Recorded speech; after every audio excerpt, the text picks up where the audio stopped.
ایک بادشاہ نے اعلان کیا کہ میری سلطنت میں جو سب سے بڑا بیوقوف ہے اسے پیش کیا جائے۔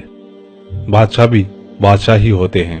خیر، حکم تھا، عمل ہوا، اور بیوقوف کے نام سے سینکڑوں لوگ پیش کر دیے گئے۔ بادشاہ نے سب کا امتحان لیا اور فائنل راؤنڈ میں ایک شخص کامیاب بیوقوف قرار پایا۔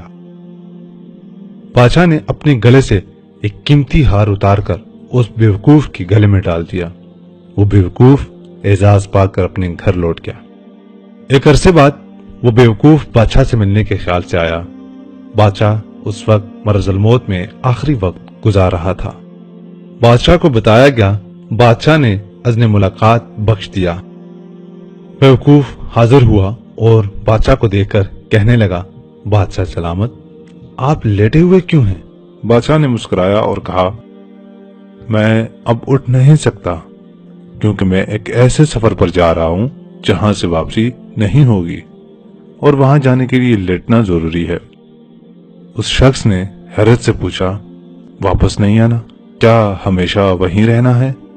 بادشاہ بے بسی سے کہنے لگا، ہاں، اب ہمیشہ وہی رہنا ہے۔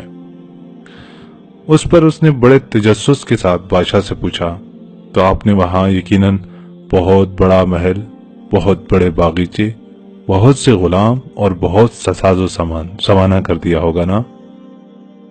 بادشاہ بے اختیار چیخ مار کر رو پڑا۔ وہ شخص حیرت سے بادشاہ کو دیکھنے لگا۔ اسے سمجھ نہ آئی کہ بادشاہ کیوں رو رہا ہے۔ اس نے بادشاہ سے اس کی وجہ دریافت کی تو بادشاہ کہنے لگا، نہیں، میں نے وہاں ایک جھونپڑی بھی نہیں بنائی۔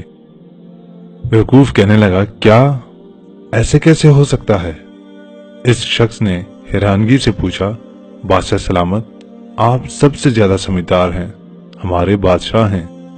اگر جب آپ کو پتا ہے کہ ہمیشہ وہاں رہنا ہے تو ضرور آپ نے بہتر انتظام کیا ہوگا۔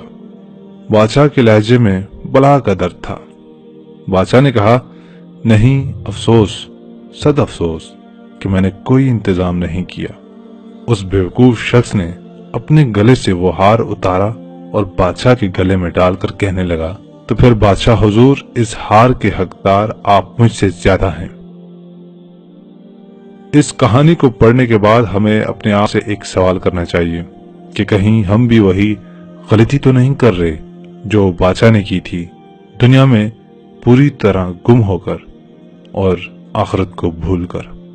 میرے عزیز دوستو، مجھے امید ہے اس ویڈیو سے آپ کو ایک بہت ہی اچھا سبق حاصل ہوا ہوگا۔ میری آپ سے درخواست ہے کہ اس ویڈیو کو اپنے دوستوں کے ساتھ ضرور شیئر کریں، اور مزید ایسی ویڈیوز کے لیے ہمارے ایج اسلامک میڈیا پیج کو بھی لائک کریں۔ میرا نام ہے غلام نبی، اور میں آپ سے ملوں گا ایک نئی سبق آموز ویڈیو میں۔ تب تک کے لیے خدا حافظ۔